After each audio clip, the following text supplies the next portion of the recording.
we've led our listeners and viewers through the basics of what happened to this plane in the initial stages of the flight, how it appeared to go into the southern Indian Ocean. And we sort of started with the assumption that this data is what it seems to be, and why we would conclude that it went into the southern Indian Ocean, and specifically where it would go in the southern Indian Ocean.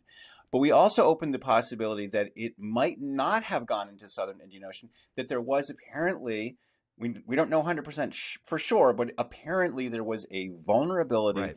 whereby a very clever, sophisticated, and malicious agent could have altered the data to make it look like it went south when it actually went north. And so that's what we're going to deal with today. We're going to say, okay, if it did go north, where would it have gone?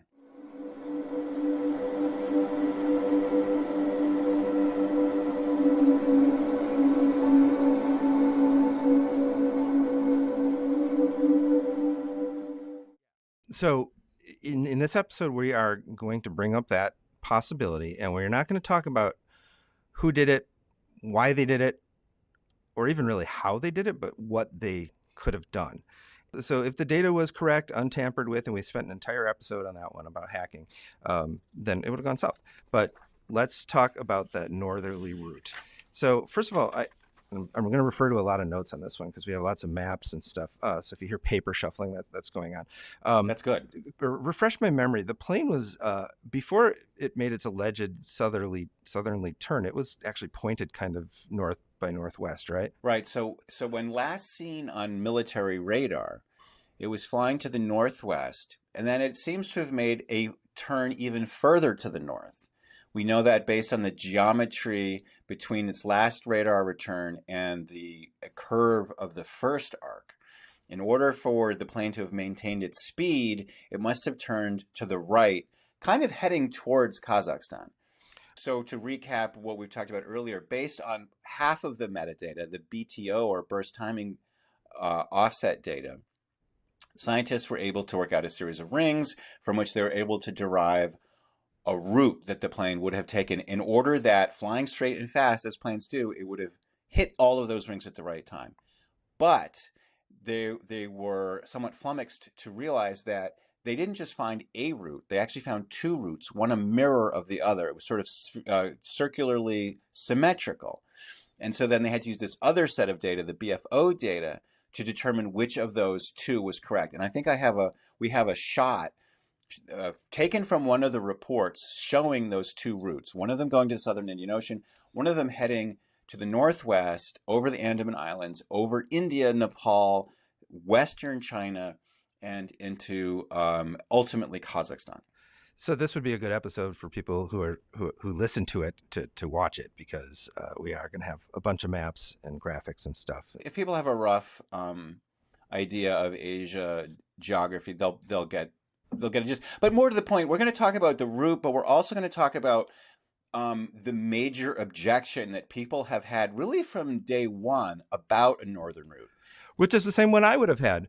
Yeah, the thing is, it's the same one I had as soon as I heard about this. I was like, there's no way that a plane is going to fly all the way halfway across Asia and not get noticed by radar. Because I think that's a misconception that we need to clear up, that there aren't eyes in the sky, or in 2014, there were not eyes in the sky at all time telling everyone where everything was. It's not quite as simple as that. So as we go through these, we're going to talk about why a plane could sneak by. So we don't know for sure, and we'll talk about this more later, we don't know for sure that a radar wasn't on that could have seen it if it had passed that way.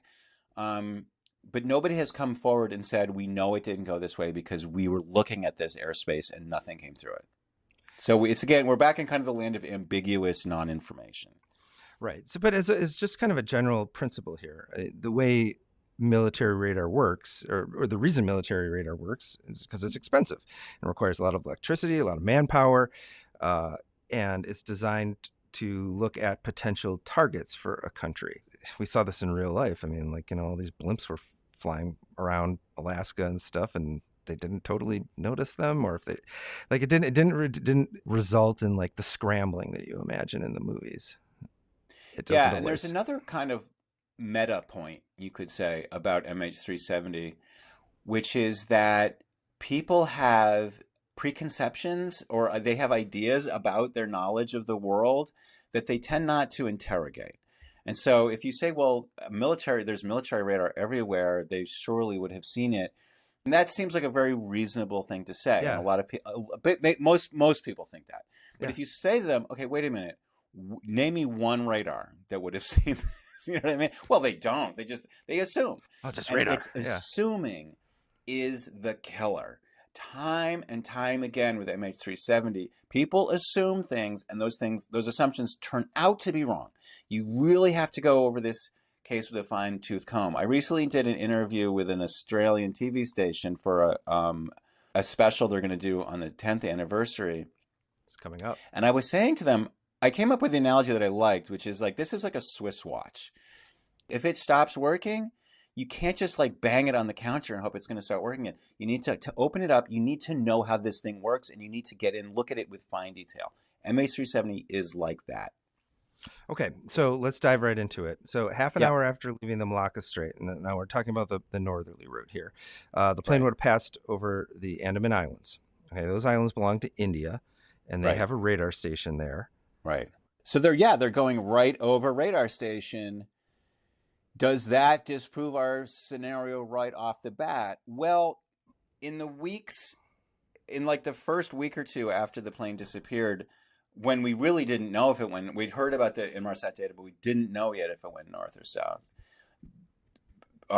Reporters were asking, like, what was the radar situation? And it turned out that the Indians didn't have any international conflicts going on in the area. They weren't really worried about anything coming from the Andaman Islands. And they didn't have it turned on. They admitted, like, we weren't really looking for anything there. So we wouldn't have known. I mean, which even if it did go south, it might have gone very near the Andaman Islands before it turned south. So people have always been very interested in the Andaman Islands. But the Indians said, yeah, we didn't see it because it was turned off. Which also, parenthetically, Thailand saw it right after the turn around, but they didn't see it later when it went up the Malacca Straits. Indonesia never saw it at all. And so again, more data fueling the idea that a lot of countries, even if they have radar in a certain area, don't always have it turned on. Yeah, so especially kind of midnight to 6 a.m. where there's very little traffic. Nobody's expecting a bombing run to come in. They don't have enemies that they're about to shoot up. I mean, India has enemies, but it's Pakistan, and they use their resources to point their radar toward those borders. And the chief of staff for the Indian island said to Reuters, we operate this on an as required basis. This they viewed not to be one of those required bases, perhaps. Yeah, so it sounds like it's plausible, especially because it went right over Calcutta, which is a major, obviously one of the biggest cities in India, and there's also air bases nearby it. And that would be one of the major ways that this whole northern hypothesis could be ruled out. If the Indians stepped forward and said, hi, yeah, we had our military radar on, we had our primary radar on, we didn't see it. And listen, a 777 is a big airplane. We definitely would have seen it if it flew overhead. We know that it didn't. In fact, they have not said that. It went over an Indian airbase called Kalakunda, and that did have a squadron of Russian-built Sukhoi Su-30 fighters based there. But that, is very possible that if the Andaman Island radar was active, so was this Air Force base. So this part of India it's near Bangladesh, it's near Nepal, it's not too far from Bhutan. There's just no kind of international tensions between these areas. Now, where is India in conflict with? It's in conflict with Pakistan. Right, which is 1,000 miles to the northwest. So that's a long way from here. That is a long way from here. We're going to get closer to that later, but for now we're going to say India just isn't concerned about this, and it's not a rich country. I'm not one to tell them how to spend their defense dollars, but it seems like they were not on a state of high alert at that time. Okay, so after it crosses out of India, it goes into Nepalese airspace. Nepal is a small, poor country. It doesn't have an air force. It doesn't have any air defense radar. That makes total sense to me, that there would be no one manning anything in Nepal. Right. Yeah. Nepal probably wouldn't have seen it anyway. And the other thing to talk about here, we start to get into an area that's really kind of interesting from an aviation Yeah. perspective. Yeah. It's kind of an aviation desert. And Mm-hmm. if you look at something like Flight Radar 24, which has real-time tracking of all the flights that are up in the world, and you zoom into this area, you'll see something really interesting. There's a lot of traffic in like northern India and even the sort of Russia, China part that's a little further north. But in the over Tibet itself, there's almost no planes flying. And you might well wonder, well, why is that? How come there's like it's a black hole almost. There's just no aviation. It's like a forbidden zone almost. Yeah. There's actually a reason for that, which is the Himalayan plateau is so high that if you have an accidental depressurization, which God forbid you ever do, but just in case you do, the protocol is to descend immediately to 10,000 feet where the air is thick enough that you can operate without needing pressurization. Well, the land is so high there that you can't do that. And so you don't really have recourse unless you have special training and equipment, which some, like Lufthansa, had a flight that flew over that area, and they had special like oxygen canisters for the flight crew so that they could carry on and do their work until they could get to a place where they could Right. do an So emergency landing. if I can just put this into layman's terms here, that's because you're over 10,000 feet where the air is too thin to breathe and you need the aid of the oxygen.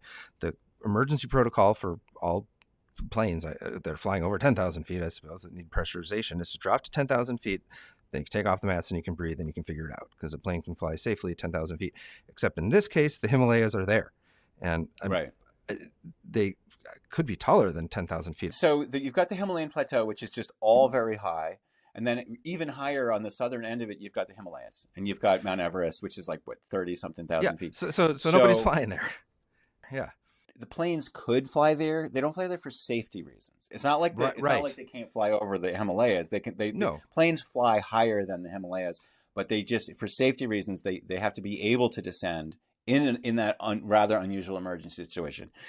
So what we're talking about is this, we're sort of hypothesizing that if this plane went north, according to the calculations made by Australian scientists, it would have followed a fairly narrow path. It would take it into the western edge of this aviation desert, which is a place where it's hard to operate commercial aircraft, and it's even hard to operate military aircraft. It's remote, it's cold, the air is very thin.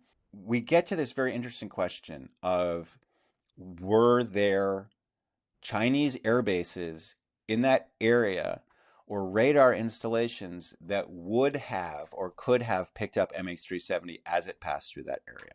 Going through Tibet first and then Xinjiang. These are two regions of Western China. Right, but there are airstrips, there are bases. They're just extremely remote. Yeah, I mean, they really would have passed almost directly over a place called Ngari Gunsa.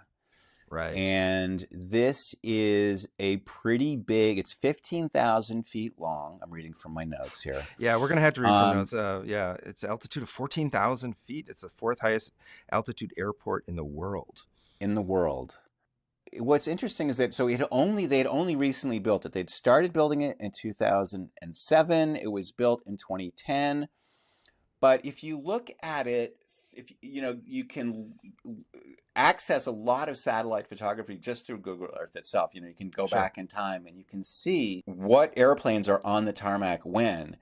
And what you see is that sometimes they have fighter jets there and other planes. But it's fighter jets that really give you a sense of, like, is this airbase being used for air defense? And a lot of times they don't. There's a 2017 article in an Indian defense magazine, and it was saying that since 2010, the Chinese Air Force has been deploying fighter jets only, quote, twice every year for 2-week deployment period. So that's 4 weeks out of 52. They're doing these temporary deployments there. Were they running radar? Why would you run radar? I mean, there's nothing. It's a very sparsely settled area. If you're worried about, for instance, India launching long-range bombers to attack, they've got a long way to fly in order to attack your main areas. And I just, you have to wonder how worth it would be.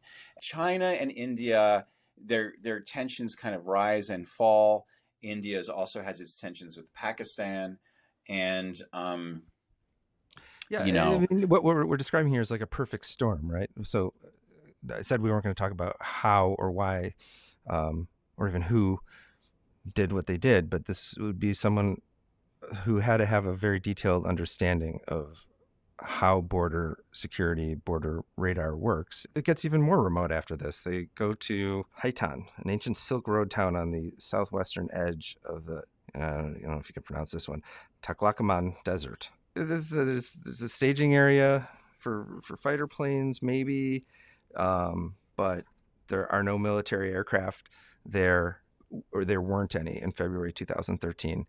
right. September of that year, there were 26 jets and 2 helicopters. The following month, the ramp is bare again. And then in October of 2014, 16 military jets are visible.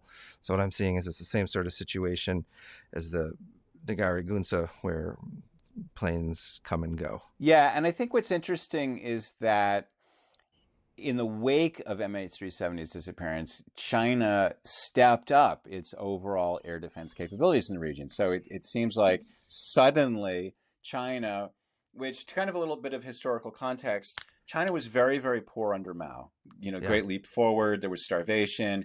Deng Xiaoping came in. They turned towards capitalism with Chinese characteristics. They wanted to get rich. They became much more prosperous, and as they got more money, they became more powerful. They invested a lot more money in their military. They started developing their own aircraft. They expanded a lot of bases. They actually built bases in the islands of the of the Western Pacific and the South China Sea area.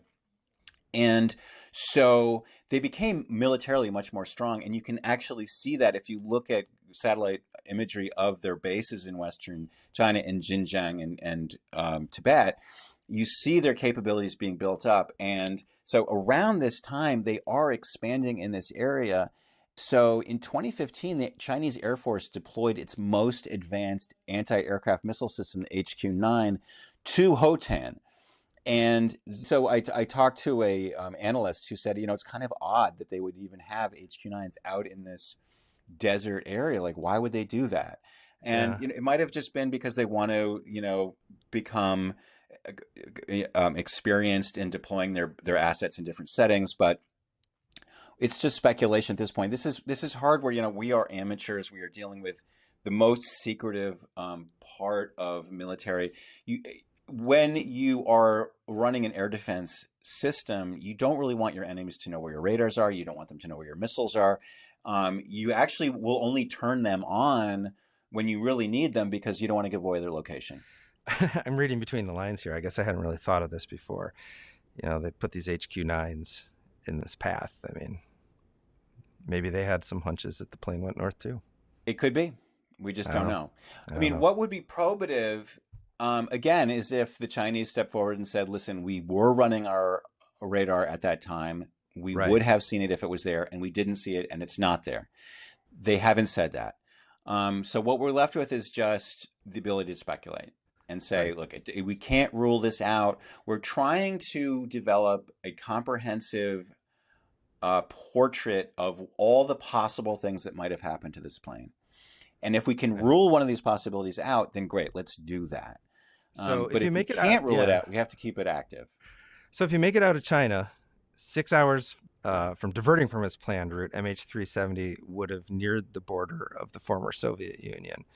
And at that point, they'd be scot-free because now you're talking about former satellite states, Kyrgyzstan, and then ultimately Kazakhstan. And in 2014, these were effectively puppet states of the former Soviet Union, of Russia, of Putin. If it made it to either of these places, the West would never know about it. Yeah, I mean, assuming, and I think it's not too much of a spoiler to say that, like, if we're speculating that Russian agents took it, that if you're in a Russian client state, and not only that, but a client state that is very large in extent, huge country, very, very poor. And also they have no enemies of their own. They're entirely within the kind of strategic umbrella of Russia. So they Yeah. have no reason or capability to be scanning the skies for anything. And even if they did, they wouldn't say anything because they're friends with Russia. Right. So So I want to save the entire Bikonor Cosmodrome, that whole thing, for a separate episode because it's just too yeah. amazing and interesting. But could you briefly explain where the plane would have gone to be aligned with the final ping ring, and where it could have landed and how it could have landed there? And then we'll go into more Yeah, detail in absolutely. And another I episode. think there's an important thing to clear up here, that Okay. a question that I think a lot of people have. At the seventh arc, the final transmission that is sent to Inmarsat, the plane is somewhere over sort of, let's call it south central Kazakhstan. Okay. Mm-hmm. It's over a largely unpopulated desert.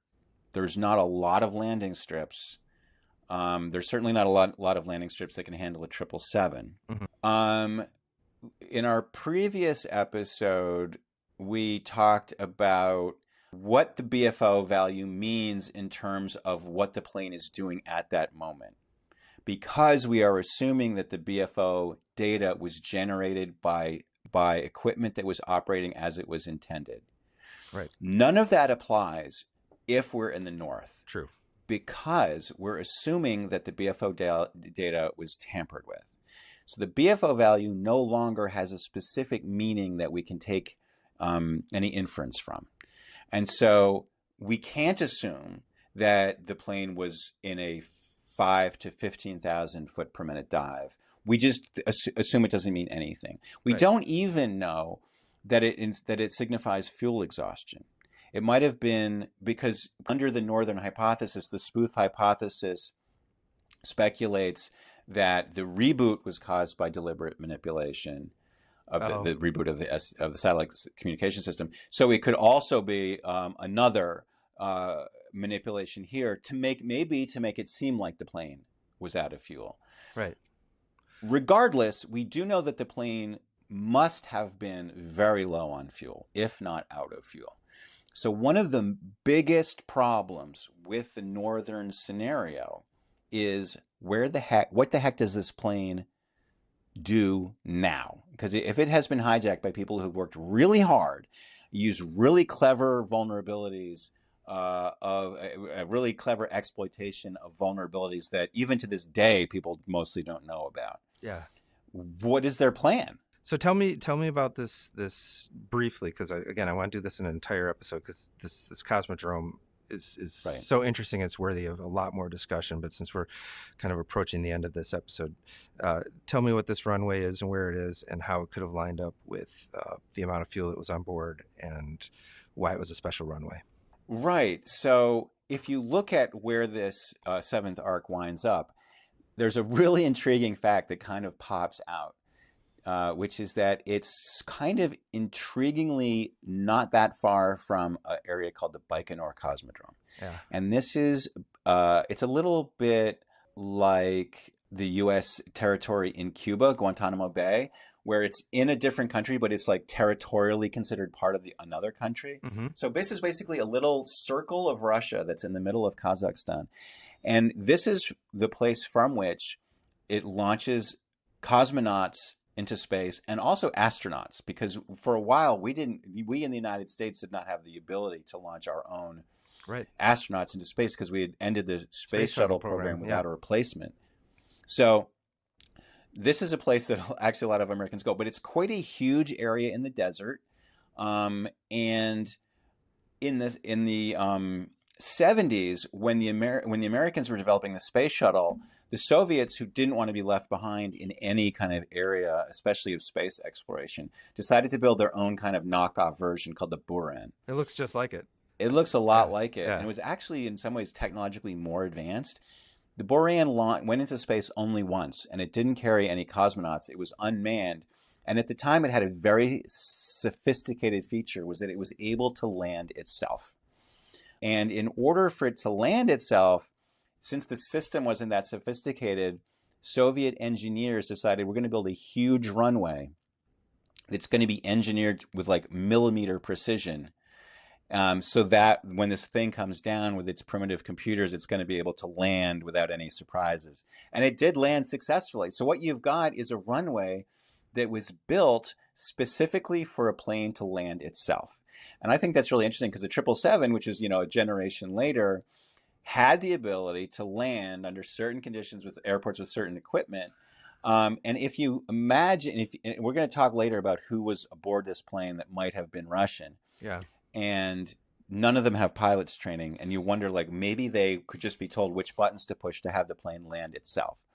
So it's easy to imagine that if this plane has enough fuel to get from the 7th arc to Bikonor, and it's like 250 to 350 miles, so it's not nothing. When the authorities looked at the data and they did a probability calculation of where this plane could have gone only based on BTO analysis and only knowing about the Boeing's flight characteristics, they developed a probability distribution that had this plane able to go to this part of the 7th arc. Yeah. Okay. Wow. But the bullet points from today's episode are there is a route that the plane could have taken that is not ruled out by military radars of the various countries along the way.